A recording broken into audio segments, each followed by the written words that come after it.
And what I found the common in all these videos was that the vegetables they were growing were of a very high quality. If I go and inspect the plant, I couldn't see any insects or any pest. I couldn't see anything. And they were asking whatever we do in the soil, why are you trying with this with cocoa peat and this new technique? I would like to grow some commercial crops like ginger or maybe turmeric or something. Belesiri, which was actually giving offline training or on the field training, real-time training. So that helped me a lot. Okay, hi Rupashree, thank you so much. And as I said, this Star perFarmers, talk to Star perFarmers is to give others, especially newcomers. Today I have Dr. Suresh and even Sunil who attended my recent, 2 days back session. So I want them to give some feel-good factor, like even everybody makes mistake and they're all doing good kind of feeling. So thank you so much for accepting our invite to talk here. And I will ask a few questions and you can express your thoughts. So I learned that you are a software engineer, right? First of all, please introduce yourself. thank you for giving me this opportunity and recognizing my work. And I'll do my best in giving the experience I had for 4 months or so. Yeah, I know. This is just 4 months back you started, right? Yes. And this talk is all about sharing your experience. Yeah, please go ahead. Please introduce yourself briefly, know what you do and why exactly you wanted to do hydroponics. Okay, I am actually from Bangalore and been lived here for all these years. And I studied here and I did my engineering in electronics and communication from MS Ramaiah College. I'm sure most of you know about it. Post that, I worked in a lot of software firms as software engineer. And then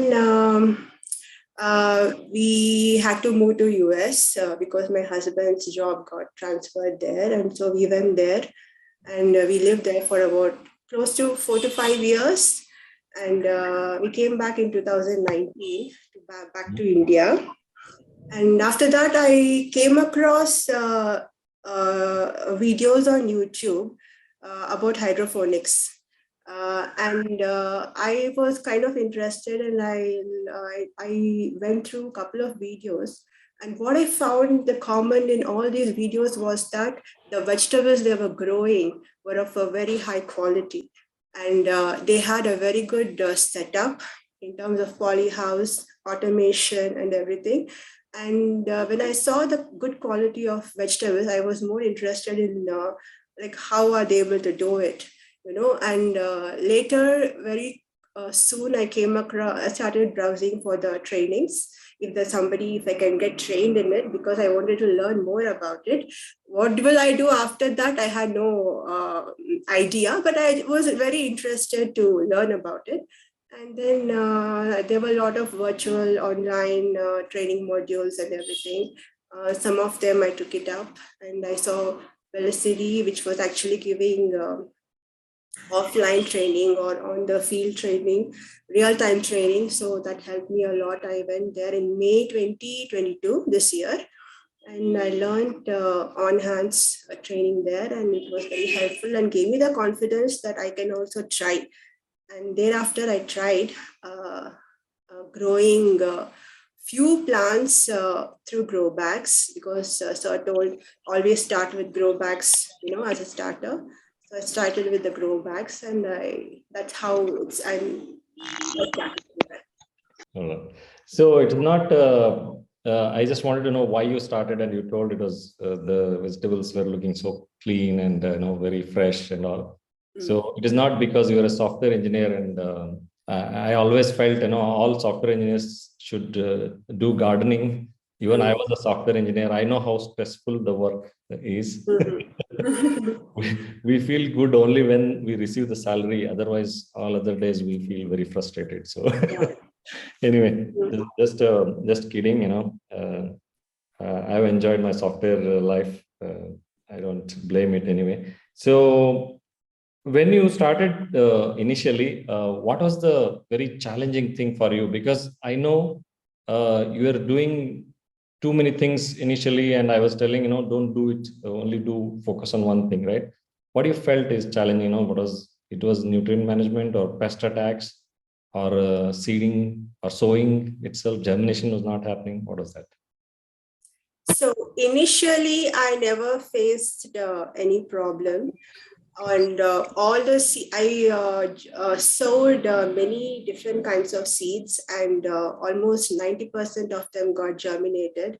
And I was very happy about it, except the coriander seeds. They did not germinate. And eventually, I even talked to you about it. And I later soaked the seeds, I put the seeds in a wet cloth, and then they germinated a little bit. And then I put them in the coco peat, and that's how I was able to work with the coriander seeds. But otherwise, the rest of the seeds what I sowed, all of them germinated. Almost 90% of them got germinated, and they post that also they were growing very well. I had no issues with the germination, and I thought it was all going great. I did very fantastic job because I sowed multiple seeds: spinach, amaranthus, beans, and all those things, even tomato and brinjal and chili and everything, and they all got germinated. So there was no problem. I thought it was great going, but about a month or close to 2 months later, I observed that the plants were not looking good in terms of the leaves were having some color patches on them, different color patches on them. And they were looking different. The texture of the leaves were different. They were crinkled, and the plant was not looking healthy, and neither the plant was growing well. I had no idea what happened, because if I go and inspect the plant, I couldn't see any insects or any pests. I couldn't see anything, but the plant was getting a little bad. So I had no idea what happened. And there was very limited knowledge on the pest side of the farming. So by the time I could do some online research work and Googled and YouTube and everything, it was quite late, and most of my plants got affected with pests. Okay. And they were not growing well, and they had almost very, very slow growth, and most of my plants got affected with pests. And only then I realized that they were affected with spider mites and thrips and white flies and like things. So that was the biggest challenge I faced in my growing experience. Okay, so inspection is very important, right? So that's what you learned. And also I remember there were too many plants that you planted, and they were spreading very fast, right? Spider mite. Yes. So spider mites are very tough to find because they're so tiny. You'll see them only after they do some damage, right? Yeah. I worked on the same plants, and I came to know about some of the pesticides, the biopesticides, like Bavaria bassiana and BT, like Bacillus thuringiensis, and some of the plant-based pesticides. I sprayed them, and they were slightly getting better. Okay. And eventually, over a period of time, most of my plants got better. Okay. So and they started yielding, fruiting, flowering, yielding, and whatever I harvested is from the same plants. Whatever I put on the WhatsApp, the brinjal and the chili are from the same affected plants, which are now doing much better. Awesome. So this Bavaria bassiana is already there in the drive, in the list. If others don't notice it, please see it. I have listed all the good microbes that you can spray to the plants, which Bavaria bassiana and even Trichoderma viridae, and there are lots of them, which are very eco-friendly, and they don't affect us, but they definitely help you get rid of many pests. Awesome. So when you got your first harvest, that is, I think in 1 or 2 months within July, yes. Yeah. I attended the training in May, and the red amaranthus was my first harvest in July, around 18th, around that. Awesome. So that's why, if you get some encouraging results, better you go with the leafy vegetables, and that too, if you do lettuce, It's wonderful. I think we'll talk to Venkatesh maybe next week. So he has done a great job too. So what all you have grown so far? So Brinjal? I have grown leafies as well as fruiting crops. Leafies is red amaranthus, spinach, coriander. And fruiting crops are tomato, brinjal, chilies, nolkol, broccoli. It's still growing. I am yet to see the result of broccoli. Okay. So 8 to 9 crops. Yeah. most of the kids don't like brinjal, right? So is it the same case in your place, in your case also? No, she likes, my child likes. My daughter starts crying, when she sees the brinjal. Anyway, that is my favorite anyway. So are you growing most of the things yourself, or you still, maybe you might have not grown onions and all, right? Yet? No, not yet onion. Not right. But tomatoes, chilies, Beans. beans. Okay. Yeah. Nice. So you like the taste, right? Yeah. I don't have any issues. I like most of the vegetables. Okay, awesome. And what is your advice for beginners? For the beginners, I would advise, since I faced a lot of pest issues, I would advise the beginners to start inspecting their plants on a daily basis to see any kind of abnormality or any kind of pest attack. Usually you can't see pests actually, but there will be some difference in the leaves and the growth of the plant might be slowing down. That's how you have to understand that there is some pest attack, and start your insecticide and pesticide spraying schedule much early on. Don't wait for infection to happen. You try it on a preventive basis. Yeah. And that is one point. Another point would be to keep a log for each plant from day 0 of sowing to as long as you have taken the yield of the crop, like when did it flower, when did it fruit, how much of fruits you got, you can weigh them and also write a record of it so that you know how your plant is doing. So next time you grow it, you have a fair idea how it's going to do. Yeah. The logging and documentation is also important. And also I would recommend everybody, all of us, to keep learning, continuous learning about the subject, because it's a very big subject and we need to keep learning and not just stop at one course or one training. And what we might have missed in one training, you might learn it in another training. So wherever you get an opportunity, either virtual or on hands, keep learning continuously. Yeah, that's a wonderful thing. If you stop learning or get disappointed, and nobody can help you.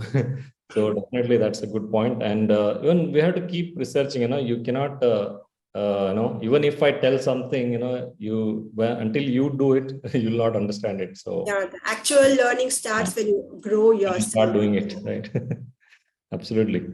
And what are your future plans? Are you planning to grow even bigger, or you're just happy with what you're doing right now? I think, in fact, when I came to the training, also I told you I would want to become a commercial grower. Okay, yeah. I forgot. Entrepreneur sometimes. Okay, awesome. So all the best to you, and how your family is supporting you. I know your husband is very supportive, and in fact, he's also one of the stars, and he's behind the scenes support. Yeah, I know. He whenever I asked him for any help, he's always been there. And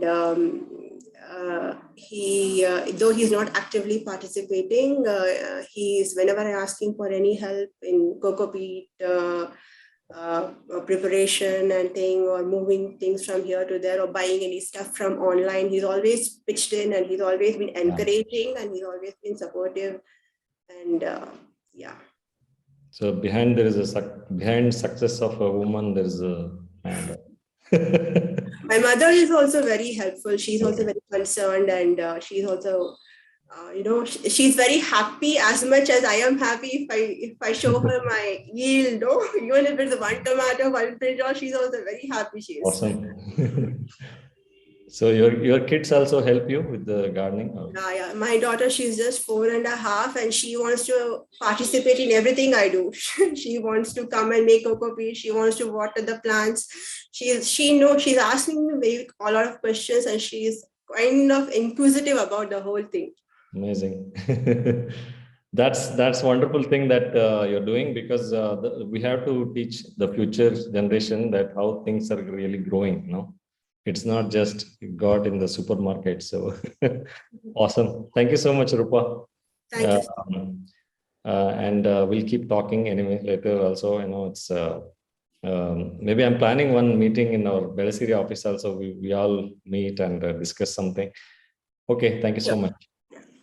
Okay. So I will now start with Mr. Vivek. Please note down your questions. You can ask later to them. Okay. So hi Vivek, just briefly introduce yourself. When you started your journey, you're doing on your balcony, right? If I'm not wrong. Yeah, actually not in balcony, near the passage next to my door. Yeah. Whatever the passage that, space is there. please introduce yourself, Vivek. What do you do? Hello everyone. I'm Vivek, and I'm basically from Tirthali. Currently, I'm working as a microbiologist in a pharma company. And so why you got interested in this, Vivek, to do something without soil?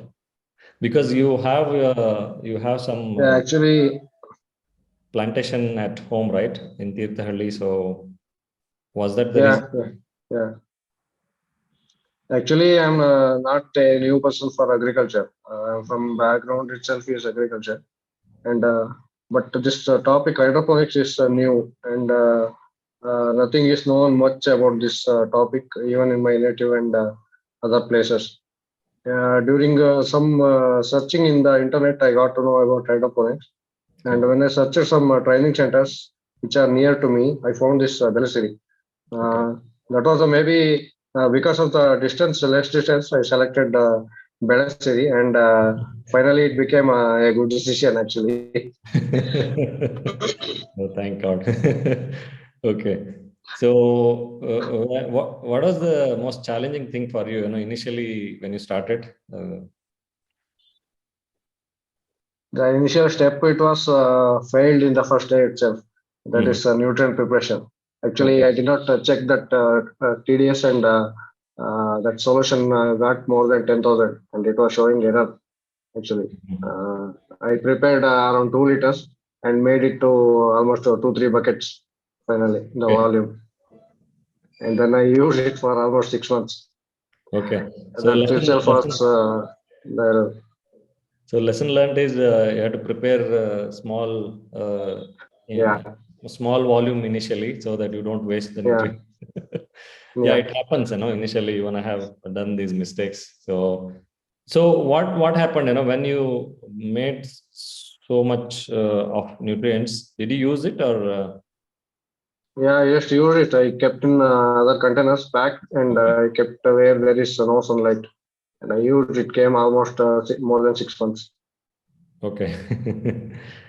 But that was the first challenging thing for you, but also you're suffering from some, you're complaining of some root rots and all, right, frequently?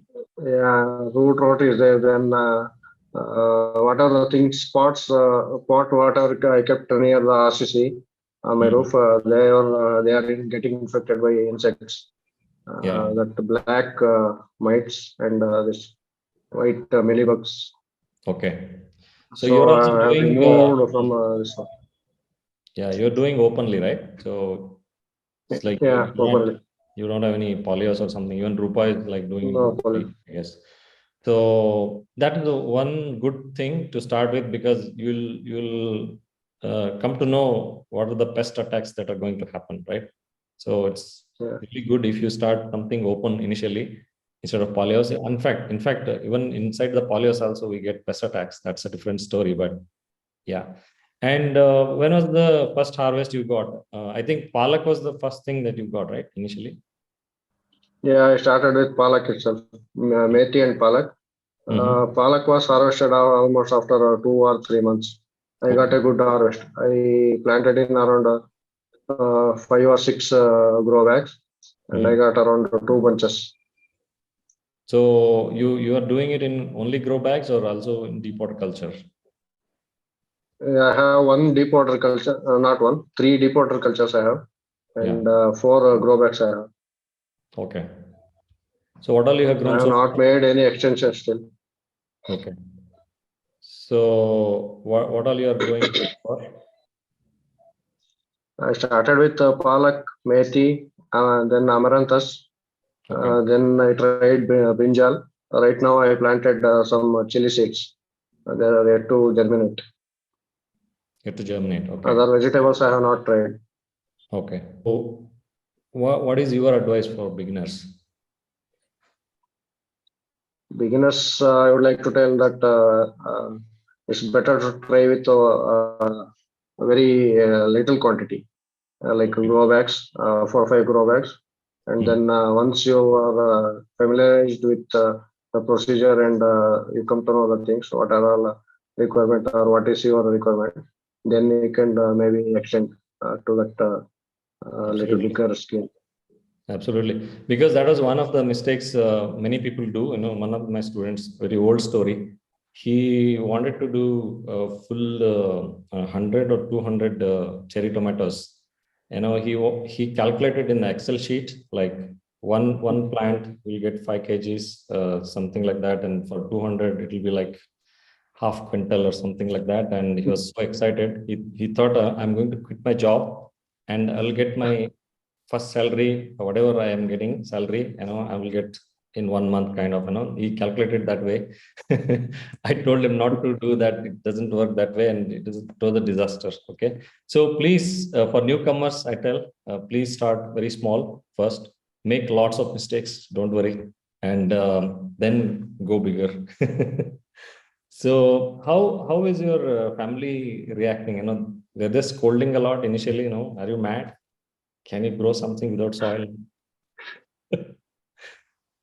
And they were asking whatever we do in the soil, why are you trying with this with coco peat and this new Yeah. technique? Is it worth to do commercially, or you are spending some money with nutrients, coco peat and pots, everything, rather than buying from the market 1 or 2 bunches of palak? Why are you trying to grow in the backyard of Yeah. so they just ask, is it worth to give 1,000 rupees of nutrients and grow 2 bunches of palak? They ask whatever the thing, those Yeah. kind of things over there initially. Initially, yes. Yeah, they're okay with that, no issue. Yeah. Yeah, initially even my father used to scold me, you know, what are you doing? Kind of. Anyway, once you get start getting results, people will get you know, start supporting everyone. So Yeah. that's a good thing for. I mean, that's what I want to tell newcomers. Maybe you can show this video to them. So, any future plans you have, Vivek? Like you want to scale up in a bigger scale uh, uh, in your place, like Tirthahalli, or do you think you're still not ready for it? Uh, Or you're Actually, still my plans are exploring? going on. Yeah. Once I reach my native, I would like to grow some commercial crops like ginger or maybe turmeric or something Yeah. on my rooftop and with the polio system. And I want to experiment with that. Yeah, please do that, and we wish you Yeah. all the best. And Thank even you. there also you start small because I know Yeah. in village, and especially when you belong to a farmer's family, they will definitely don't like what you're doing because they know traditionally what works, and whatever you're doing, they will think it is not going to work. It might not Yeah. work, or they are so concerned about you. Like that's why please Yeah. start something small and prove some results, and then you can scale up. Wish you all the best, and I'm sure your family must be supporting very well now, right? They're happy. Yeah, it's okay, sir. Yeah, they're okay now. All right. So thank you so much for Yeah. spending some time to you and also to Rupashree, and we'll meet again.